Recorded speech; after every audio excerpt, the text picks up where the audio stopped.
cimetière des gadgets.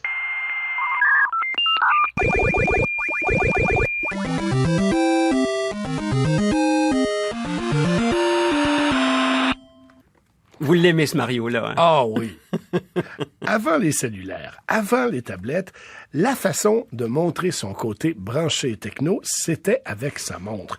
Rappelez-vous du temps où on comparait parfois entre nous les différentes fonctions de nos montres et dans le lot, le fin du fin, l'Himalaya de la montre branchée, c'était la montre calculatrice. Elle était même parfois doublée d'un agenda électronique. Jannick, ça fait longtemps, ça. Ça fait longtemps. La première du genre, c'était une Pulsar. C'était en 1975.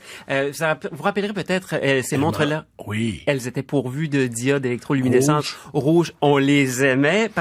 James Bond en avait une dans Vivre et laisser mourir quand il se réveillait le matin. Oui, ça, je me souviens pas de ça. Et il y avait donc sur ces premières montres calculatrices de tout petits boutons, il fallait un stylet.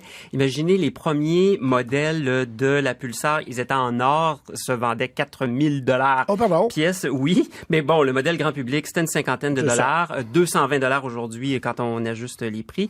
Il a vraiment fallu, ça a pas décollé ces premiers modèles-là, il a vraiment fallu attendre que Casio et Seiko s'y mettent. Et là, il y a pas mal de gens qui en ont possédé. D'ailleurs, est-ce que vous connaissez, vous, quelqu'un qui en avait Moi, je connaissais quelqu'un qui avait une Pulsar, là, avec les diodes rouges et tout. Mon parrain avait ça.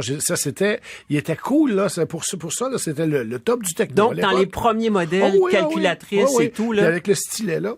Donc, est-ce que vous l'aviez essayé? Non, mais j'avais pu les jouer avec quelques minutes, mais c'était réservé aux grands. Ben oui. Donc, c'est des montres qui ont connu quelques moments de gloire.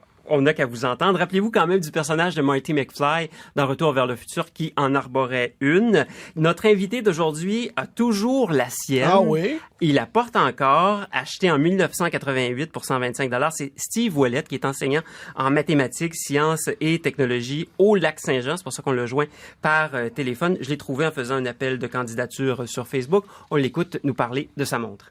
Announcing an amazing electronic breakthrough.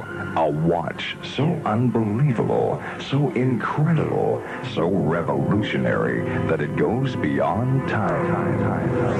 1988. Ma première montre calculatrice, et c'est même ma seule, et je l'utilise encore.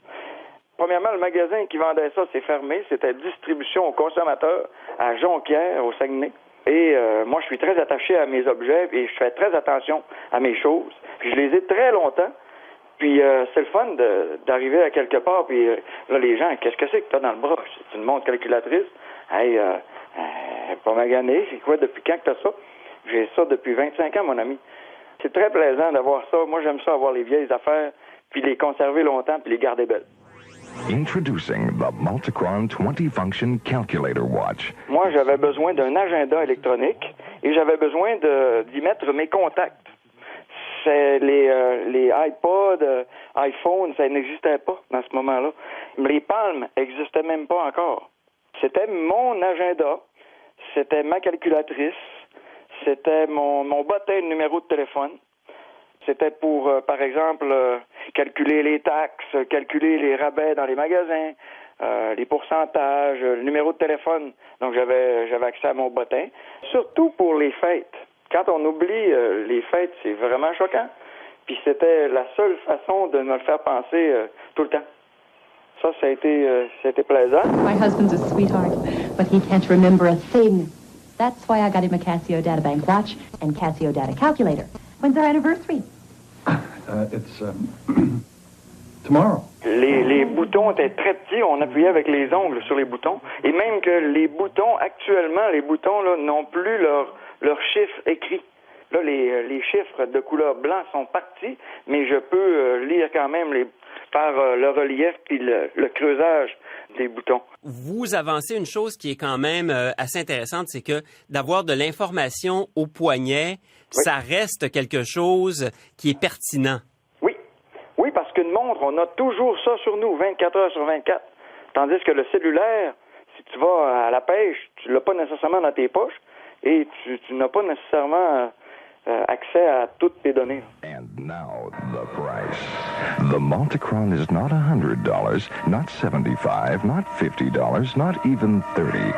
It's yours for the unbelievable low price of only $19.99. That's right, $19.99, and it's guaranteed for one. Au cimetière de la consommation, Oui. on rangera les distributions aux consommateurs un de ces jours, mais c'est une autre chronique, peut-être l'an prochain. On entendait donc Steve Ouellet dire que l'information au poignet reste pratique. C'est pas pour rien qu'on attend la iWatch et le retour des montres. Là. Oui, toutes ces montres connectées-là, et attendez-vous à ce qu'il y en ait de plus en plus au cours des prochains mois, parce que dans les expositions spécialisées comme le CES, notamment à Las Vegas en début d'année, on en a vu vraiment plusieurs modèles. Il y a Apple qui a annoncé la sienne pour le mois d'octobre à peu près, où on va mettre beaucoup l'accent sur des fonctions en lien avec la santé et l'entraînement. Faudra voir, la suite va être excitante. Il y a quelque chose qui me dit que le poignet a pas dit son dernier mot. Oui, mais de toute façon, vous savez, moi j'ai une montre très très sophistiquée, elle dit l'heure. C'est la première fonction, vous savez. Ah oui? Merci beaucoup. Je vous en prie.